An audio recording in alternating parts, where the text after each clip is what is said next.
आपने कई बार ऐसा देखा होगा और सुना भी होगा कि इंसान के शरीर में माता आती है। ये माता किसी धार्मिक स्थल या जगराते के समय इंसान के शरीर में आती है।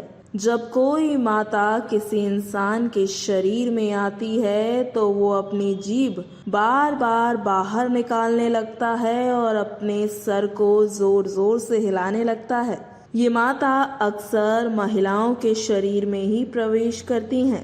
माता आने पर महिलाओं के द्वारा अलग अलग गतिविधियां करना भारत देश में एक आम नजारा है।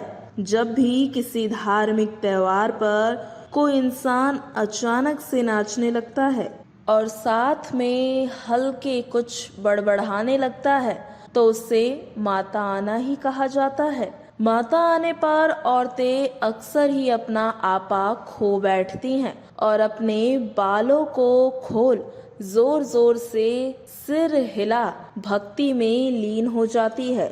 माता आने वाली बात में कितनी सच्चाई है और इसके पीछे कितना झूठ छुपा हुआ है, इस बात पर सालों से बहस चलती आ रही है। जहां एक तरफ कई लोगों का दावा है कि माता सच में आती है, तो वहीं समाज में कुछ ऐसे लोग भी हैं जिनका ये मानना है कि इसके पीछे वैज्ञानिक कारण होता है। कुछ लोग तो ये भी कहते हैं कि ये एक प्रकार का मनोवैज्ञानिक बीमारी है।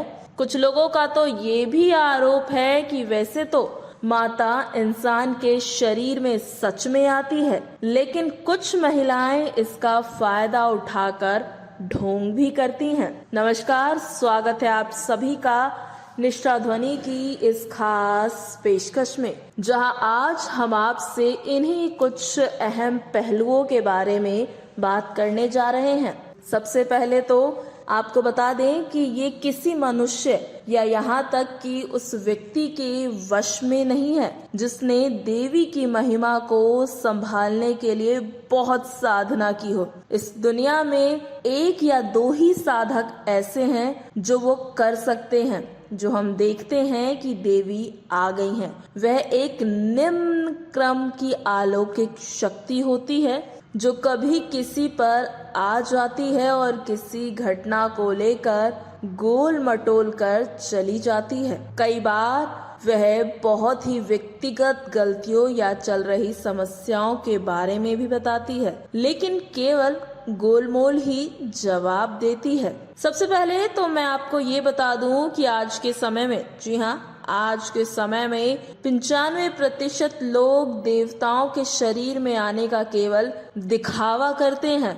100 में से केवल 5% लोग ही ऐसे हैं जिनके ऊपर सच में माता आती है और वह भाव कहलाता है। जी हाँ, यहाँ पर आपको बता दें कि भाव का अर्थ है मन में आने वाले अपने देवता के विचार। जब इष्ट का ध्यान किया जाता है तब मन में उस इष्ट, उस देवी देवता की तरंगे उठने लगती हैं, उत्साह होने लगता है। उसी उत्साह और भाव को प्राप्त करने के लिए सबसे पहले उस व्यक्ति को संबंधित देवता के मंत्रों का पाठ करना चाहिए और भजनों को सुनकर वो मानो अपने इष्ट देव के रंग में रंग जाता है, जिसे सभी समझते हैं कि इसके ऊपर देवी देवता आए हैं। आप चाहें तो ऐसी भावना अपने अंदर भी उत्पन्न कर सकते हैं। आपको अपने इष्ट देव के प्रति अनन्य प्रेम रखना होगा। आप उत्साह के साथ जोर जोर से हनुमान चालीसा का पाठ करें।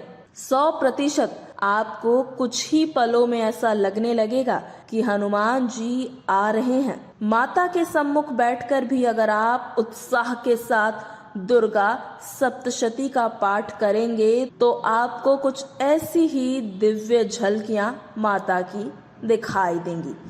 तो वैज्ञानिकों का कहना है कि ऐसा किसी मनोवैज्ञानिक बीमारी के कारण होता है। विज्ञान का मानना है कि जब व्यक्ति जिसका दिमाग कमजोर होता है वो एक ही चीज के बारे में बार बार सोचता है, जैसे कि रात के समय अगर वो माता के बारे में ही सोचता रहेगा, उतने समय तक तो उसका दिमाग यही सोचने में लगा रहता है। उसके बाद उसे वैसा ही महसूस होता है जैसा वो दिमाग में सोचता है। तो आज की अपनी इस वीडियो में हमने आपको बताया कि क्या सच में मानव के शरीर में माता देवी देवता प्रवेश करते हैं। आपको क्या लगता है? इस पर अपनी राय आप हमें कमेंट बॉक्स के माध्यम से बता सकते हैं।